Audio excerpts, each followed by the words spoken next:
تصور کریں ایک بچے کے ہاتھ میں ایک سمارٹ فون ہے۔ اب اس چھوٹی سی اسکرین کے اندر دنیا بھر کی لائبریریوں کا علم ہے، سائنس کے جوابات ہیں، ہسٹری ہے، مطلب سب کچھ ہے۔ جی بالکل، سب کچھ اس کی انگلیوں پر ہے۔ ہاں نا، وہ کوئی بھی سوال پوچھے جواب سیکنڈوں میں حاضر ہے۔ لیکن اس سب کے باوجود ہم دیکھتے ہیں کہ اس اسکرین کے سامنے بیٹھا بچہ اکثر تنہائی یا الجھن کا شکار نظر آتا ہے، اور ایک عجیب سی بے یقینی ہوتی ہے ان میں۔ بالکل۔ تو سوال یہ ہے کہ علم کے اس اتنے بڑے طوفان میں وہ راستہ کیوں بھٹک رہا ہے؟ آج کی اس تفصیلی گفتگو میں ہمارا مشن اسی چیز کو سمجھنا ہے۔ اور یہ بہت اہم موضوع ہے آج کے دور میں۔ بے شک، ہمارے پاس محمد فاروق راشد صاحب کی ایک بہت ہی زبردست اور فکر انگیز تحریر ہے۔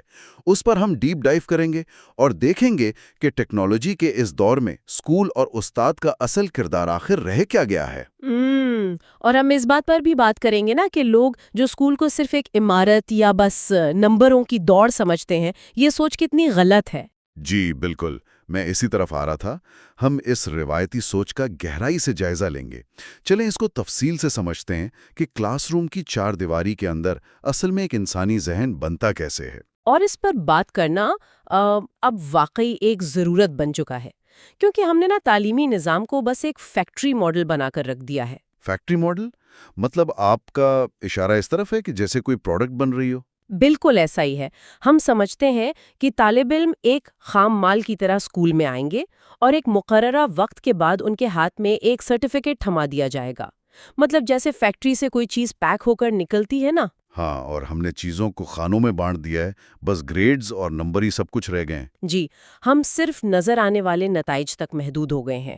لیکن اگر ہم اسے بڑی تصویر سے جوڑیں تو جو مواد ہم آج ڈسکس کر رہے ہیں وہ اس فیکٹری ماڈل کو بالکل مسترد کرتا ہے۔ یہ تحریر بتاتی ہے کہ اسکول کوئی پروڈکشن لائن نہیں ہے، بلکہ یہ انسان کے مستقبل اور اس کے تجسس کو پروان چڑھانے کا ایک زندہ مرکز ہے۔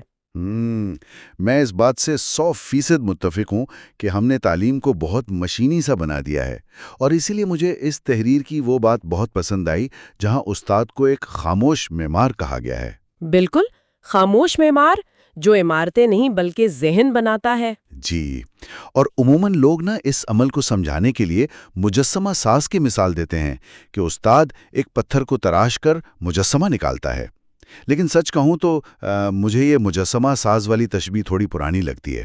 اچھا، وہ کیوں بھلا؟ میرا مطلب ہے پتھر تو بے جان ہوتا ہے نا، اس کی اپنی کوئی مرضی نہیں ہوتی، کوئی انرجی نہیں ہوتی۔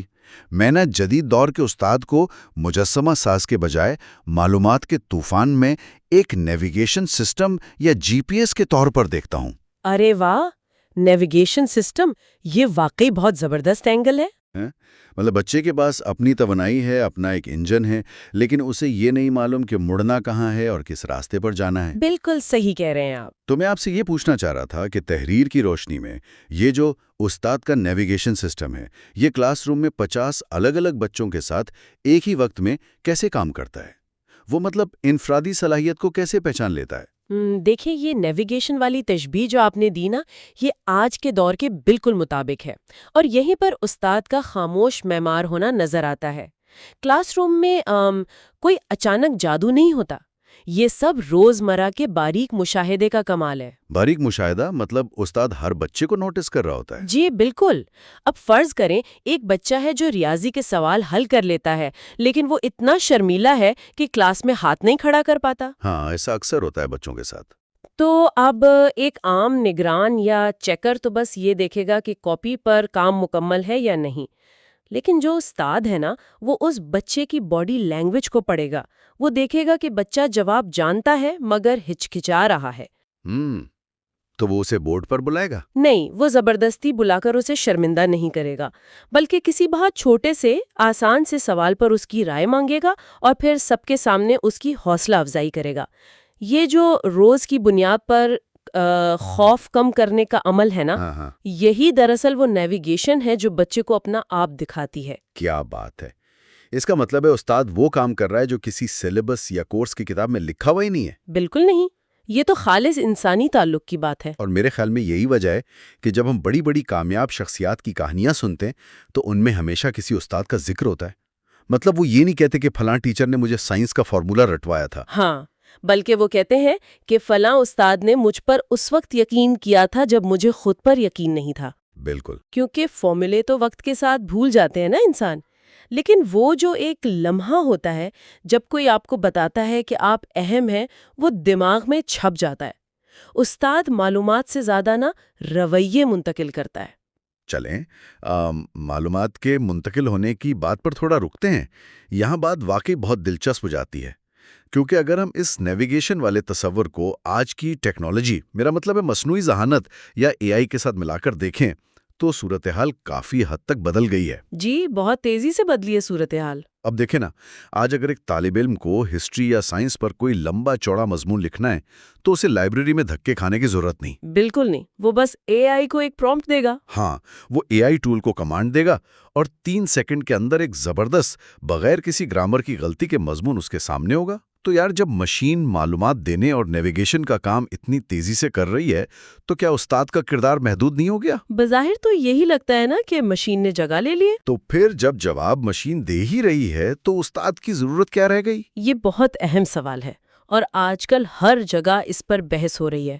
لیکن جس تحریر کا ہم جائزہ لے رہے ہیں نا، اس کے مطابق یہ دلیل بالکل الٹ جاتی ہے. اچھا، الٹ کیسے جاتی ہے؟ دیکھیں، یہاں جو بات سب سے زیادہ متاثر کن ہے وہ یہ ہے کہ اے آئی کے دور میں استاد کا کردار محدود نہیں ہوا، بلکہ اور بھی زیادہ پیچیدہ اور ضروری ہو گیا ہے. کیونکہ اب ہمارا مسئلہ معلومات کی کمی نہیں ہے. ہاں، اب تو معلومات کا سیلاب ہے. بالکل. اب چیلنج اس سیلاب میں ڈوبنے سے بچنا ہے. جب بچہ وہ اے آئی کا لکھا ہوا مضمون لے کر آتا ہے نا، تو استاد کا کام اب الفاظ گننا یا گرامر چیک کرنا نہیں رہا. تو پھر اب استاد کا اصل کام کیا ہے؟ وہ اس مضمون کا کرے گا کیا؟ استاد کا کام اب یہ چیک کرنا ہے کہ کیا اس بچے نے ان معلومات کو پرکھا بھی ہے یا نہیں. کیونکہ آپ کو پتہ ہے اے آئی ٹولز بعض اوقات بالکل فرضی اور غلط باتیں اتنے اعتماد سے لکھ دیتے ہیں جس کو ہم ہلوسینیشن کہتے ہیں. تو ہاں، اے آئی ہیلوسینیٹ کرتا ہے. بالکل. مشین میں تو اخلاقیات یا سچ کا کوئی پیمانہ نہیں ہے نا. اب ایک سمجھدار استاد بچے سے پوچھے گا کہ یہ جو تم نے تیسرے پیراگراف میں بات لکھی ہے، کیا تم نے کسی مستند جگہ سے اس کو ویریفائی کیا؟ مطلب وہ مضمون کو جواب نہیں، بحث کا آغاز بنا دے گا. جی بالکل. وہ بچے کو یہ نہیں سکھائے گا کہ کیا سوچنا ہے، وہ اسے سکھائے گا کہ کیسے سوچنا ہے. ہاں، یہ بات واقعی بہت گہری ہے. یعنی استاد اب معلومات دینے والا نہیں بلکہ معلومات کا فلٹر اور تجزیہ کار بن گیا ہے. وہ بچے کے دماغ میں ایک فلٹر لگا رہا ہے تاکہ وہ ہر چمکتی چیز کو سونا نہ سمجھے. بالکل صحیح. مشین ڈیٹا دے سکتی ہے، لیکن اس ڈیٹا کو سمجھداری میں کیسے بدلنا ہے یہ صرف ایک انسان ہی سکھا سکتا ہے. ہاں، اخلاقی تفہیم تو مشین نہیں دے سکتی نا. بالکل. انٹرنیٹ آپ کو یہ تو بتا دے گا کہ ایٹم بم کیسے بنتا ہے، لیکن یہ فیصلہ کہ اسے بنانا چاہیے یا نہیں، اس کے نقصان کیا ہوں گے، یہ سب صرف کلاس روم کی بحث سے آتا ہے جو ایک استاد کروا رہا ہوتا ہے. زبردست. سوال پوچھنے کا حوصلہ اور صحیح غلط کی پہچان، یہ واقعی تعلیم کی اصل بنیاد ہے. لیکن میں یہاں ایک چیز سوچ رہا تھا. ہم استاد کے کردار کو بہت وسیع کر رہے ہیں، جو کہ ٹھیک ہے، لیکن ہم سارا بوجھ اور توقعات صرف ایک شخص پر ڈال رہے ہیں. آپ کی بات کسی حد تک درست ہے. اسے اخلاقیات بھی سکھانے ہیں، اے آئی سے بھی مقابلہ کرنا ہے، بچوں کے نفسیاتی مسئلے بھی حل کرنے ہیں. کیا ایک انسان اکیلا یہ سب واقعی کر سکتا ہے؟ یہاں پر نا تحریر میں ایک بہت خوبصورت تشبیہ دی گئی ہے کہ تعلیم ایک باغ کی طرح ہے. جی بالکل، باغ کی تشبیہ. اس میں لکھا ہے کہ بچے پودے ہیں، والدین کی توجہ نمی ہے اور انتظامیہ نگہداشت ہے، اور استاد مالی ہے. لیکن میں نا اس تشبیہ کو تھوڑا سا چیلنج کرنا چاہوں گی. اچھا، ضرور کریں. آپ کو اس میں کیا مسئلہ نظر آیا؟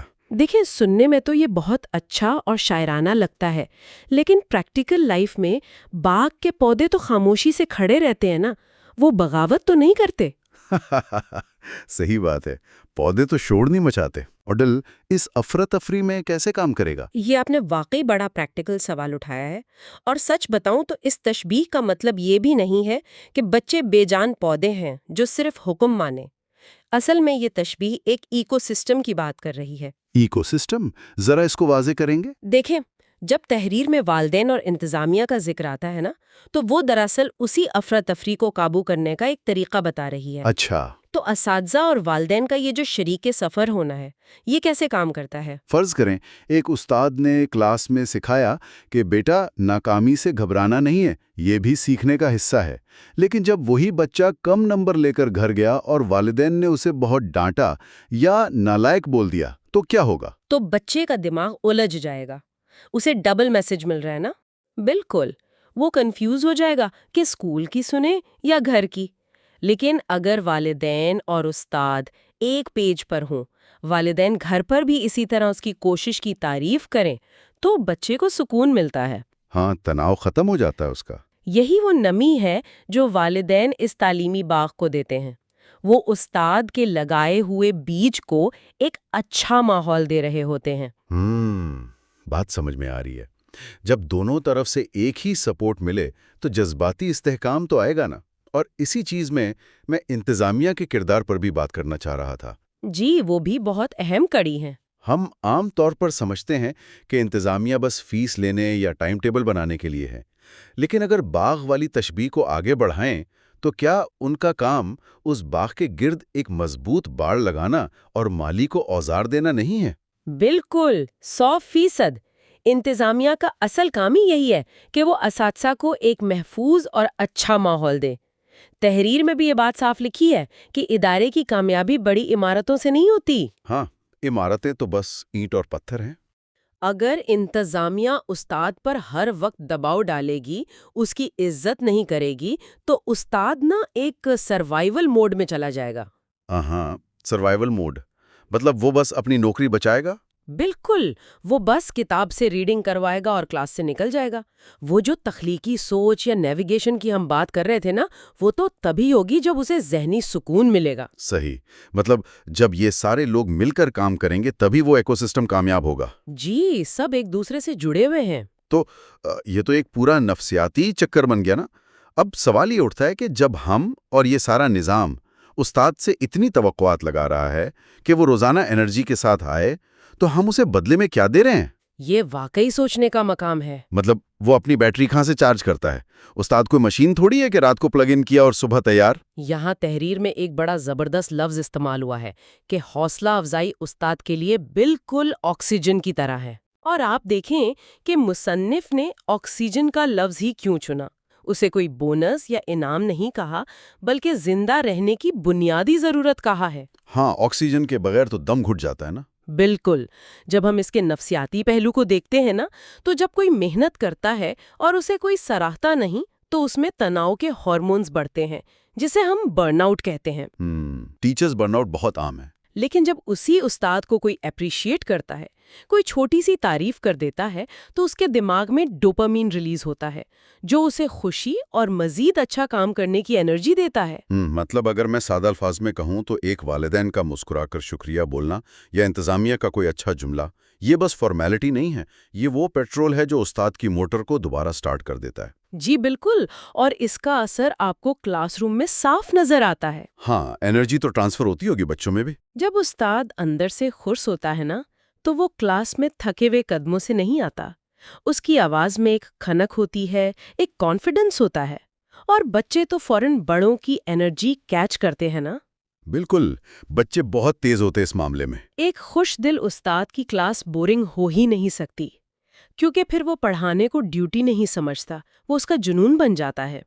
وہ اس آکسیجن سے تازہ دم ہو کر سارا نالج بچوں میں ٹرانسفر کر دیتا ہے۔ زبردست۔ تو اگر ہم آج کی ساری گفتگو کا نچوڑ نکالیں نا، تو یہ بات سامنے آتی ہے کہ تعلیم کتابوں یا بلڈنگز کا نام تو ہرگز نہیں ہے، یہ ایک انسانی تعلق کا نام ہے۔ بالکل، خالص انسانی تعلق۔ یہ اس عزت اور اعتماد کا نام ہے جو ہم اپنے اساتذہ کو دیتے ہیں۔ شروع میں جو ہم فیکٹری ماڈل کی بات کر رہے تھے وہ غلط ہے، یہ ایک زندہ ایکو سسٹم ہے جہاں کردار بنتے ہیں۔ اور ہم نے یہ بھی دیکھا کہ ٹیکنالوجی استاد کی جگہ نہیں لے سکتی۔ ہاں، بلکہ اب تو ہمیں اس نیویگیشن کی اور زیادہ ضرورت ہے تاکہ ہماری اگلی نسلیں اس انفارمیشن کے سمندر میں ڈوب نہ جائیں۔ یہ ایک ایسی سچائی ہے جسے ہم نظر انداز نہیں کر سکتے۔ قوم کے مستقبل کی عمارت اسکولوں پر کھڑی ہے اور اس کی روح اساتذہ ہیں۔ اگر روح ہی تھک جائے تو مستقبل کیسے روشن ہوگا؟ بالکل صحیح کہا آپ نے۔ اس تحریر نے واقعی ہمیں بہت کچھ سوچنے پر مجبور کر دیا ہے۔ ہم انفرادی طور پر تو شاید کبھی کبھار ٹیچرز ڈے پر شکریہ بول دیتے ہیں، لیکن مجموعی طور پر ہمیں اپنا رویہ بدلنا ہوگا۔ جی، بحیثیت معاشرہ ہمیں یہ سوچنا ہوگا۔ اچھا، جاتے جاتے میں اس گفتگو کو ایک بالکل نئے سوال پر چھوڑنا چاہتا ہوں تاکہ ہمارے سننے والے اس پر غور کر سکیں۔ آج ہم نے بات کی کہ اے آئی معلومات دے رہی ہے اور استاد کا کام اب اخلاقی رہنمائی رہ گیا ہے۔ جی۔